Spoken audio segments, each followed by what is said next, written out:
As-tu souvent la sensation que c'est plus fort que toi? Tous ces plaisirs de la vie auxquels tu succombes, et parfois inutilement. C'est également plus fort que toi lorsque tu perds goût à la vie suite à une déception amoureuse, familiale ou même professionnelle. C'est plus fort que toi, c'est plus fort que moi, c'est plus fort que nous. Et c'est tout à fait normal car nous sommes humains et nous allons le comprendre dans cette vidéo.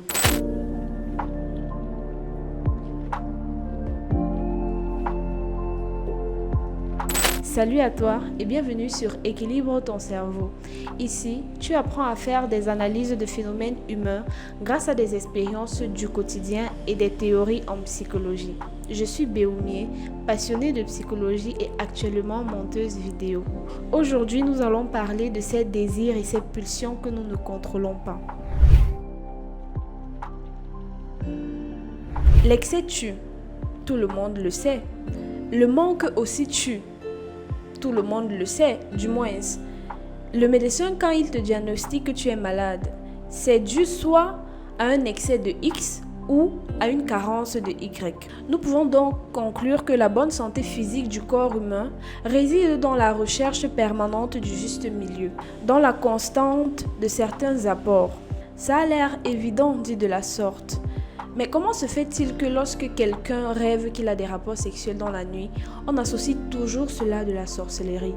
Ou alors, lorsque quelqu'un est addict à des substances ou à des choses, on associe toujours cela à de la faiblesse, alors qu'il y a des explications tout à fait logiques, scientifiques et médicales à ces phénomènes. Et c'est ce que nous allons voir tout de suite. Avec la précédente vidéo intitulée « Voici pourquoi tu ne seras jamais libre », je te laisse le lien en description. Nous avons pu comprendre que nous sommes manipulés tout au long de notre vie. Dans cette vidéo, nous allons comprendre également que notre propre corps humain nous manipule car il est souvent la cause de nos désirs et nos pulsions que nous ne contrôlons pas. Le premier mécanisme de notre corps humain qui va nous permettre de comprendre cela s'appelle le système de la récompense. Nous allons nous servir d'une vidéo d'un cabinet conseil afin de mieux comprendre ce phénomène. Ils ont très bien décrit le mécanisme du système de la récompense et ensemble nous allons nous y référer pour mieux l'intégrer. Regardons. Dans notre cerveau, il existe un système qui favorise les actions nécessaires à notre survie, telles que boire, manger ou se reproduire. Manger, boire et se reproduire sont des actions nécessaires à notre survie en tant qu'espèce humaine. Je pense qu'il n'y a pas mille et une façons de comprendre cela. Donc, le besoin de manger, le besoin de boire et le besoin de se reproduire sont des besoins naturels en tant qu'être humain, parce qu'on a souvent tendance à oublier que nous sommes une espèce. Nous faisons partie du règne animal et nous sommes une espèce propre. Et dans ces besoins en tant qu'animal humain, la reproduction et la nutrition sont des choses tout à fait normales que réclame notre corps. Poursuivons. La réalisation de ces actions apporte des sensations de plaisir et de satisfaction. Ce système est connu sous le nom de circuit de la récompense. Ressentir du plaisir quand on mange, quand on boit, ou pendant un acte sexuel déclenche dans notre cerveau le système de la récompense. Donc le système qu'on s'apprête à découvrir se déclenche lorsqu'on ressent du plaisir face à une action qui est manger, boire ou se reproduire. Ce circuit complexe se compose du cortex, du septum, du noyau accumbens, de l'hypothalamus et de l'aire tegmentale ventrale. J'espère que tu es toujours avec moi parce que si après avoir entendu tous ces noms scientifiques compliqués, tu veux te retirer, alors je te conseille de garder ton calme car nous allons les simplifier. L'aire tegmentale ventrale reçoit de plusieurs régions du cerveau des informations sur le niveau de satisfaction de nos besoins fondamentaux et retransmet cette information au noyau accumbens.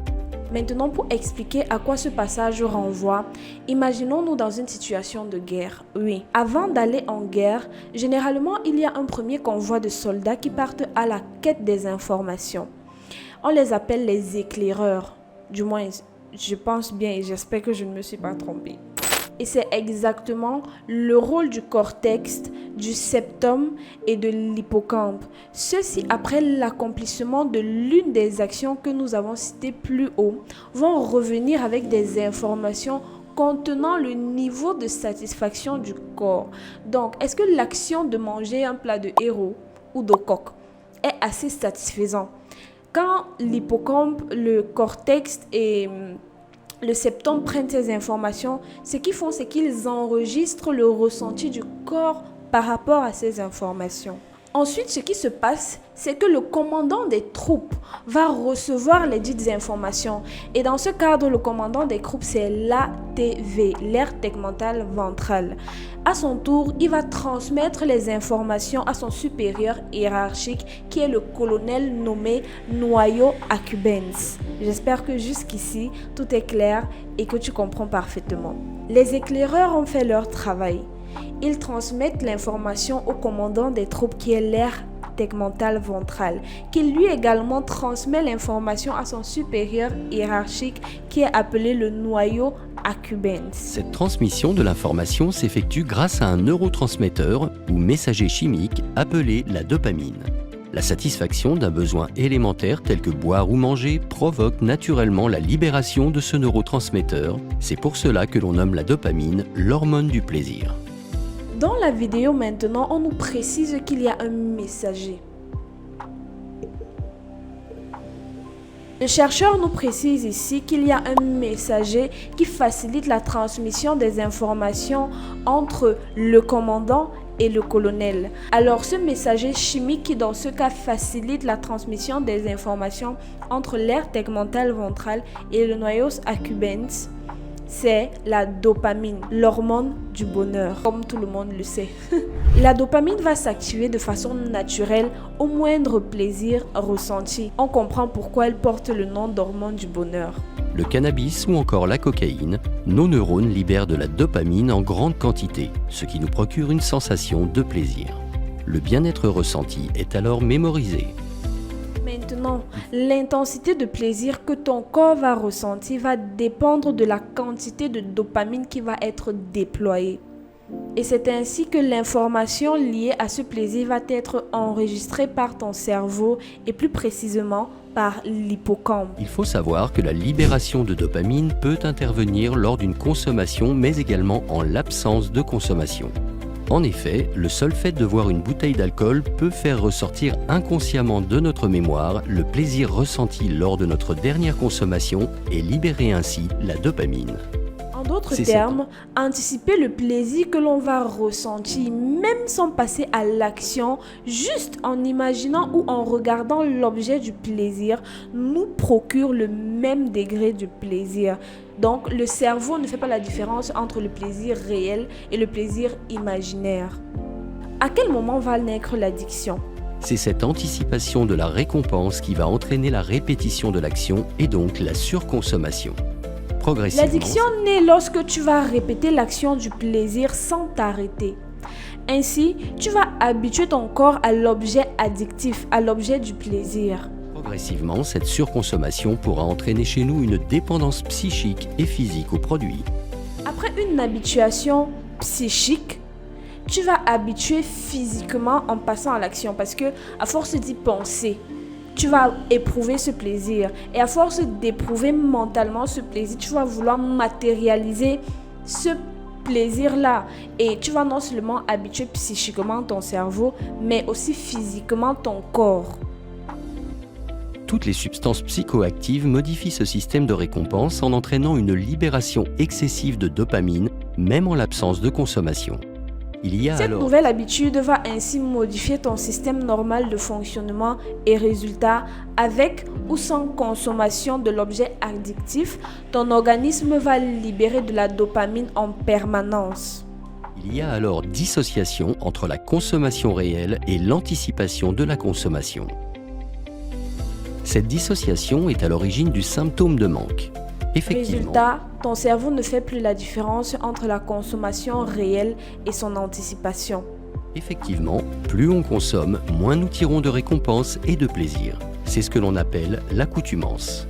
Tu vas à la longue être victime de l'accoutumance, car trop habitué à ce plaisir, l'objet qui te le procure n'aura plus d'effet sur toi. La consommation devient alors compulsive dans le but de retrouver le plaisir ressenti auparavant. Tu vas par la suite agir par compulsion, car tu seras à la recherche de ce plaisir perdu qui autrefois te faisait du bien. Nous aurons le plus grand mal à nous arrêter, c'est la perte de contrôle, c'est la spirale de l'addiction. Si tu es quelqu'un qui te lasse vite, c'est peut-être dû à une surconsommation de l'objet du plaisir. Nous parlons d'objet du plaisir ici parce que l'addiction ne concerne pas que les drogues ou l'alcool. Tu peux être addict à un individu, tout comme tu peux être addict à une situation ou à un événement particulier. J'espère que ces explications apportent un nouveau... Mais peut-être c'est la lumière ici qui me... J'espère que ces explications t'apportent un nouveau regard sur tes désirs et tes pertes de contrôle au quotidien. Comme le dit le célèbre chanteur Youssoupha dans son titre intitulé Mon roi, tout le monde a ses addictions. Choisis-en une seule qui devienne ton esclave et jamais ton maître.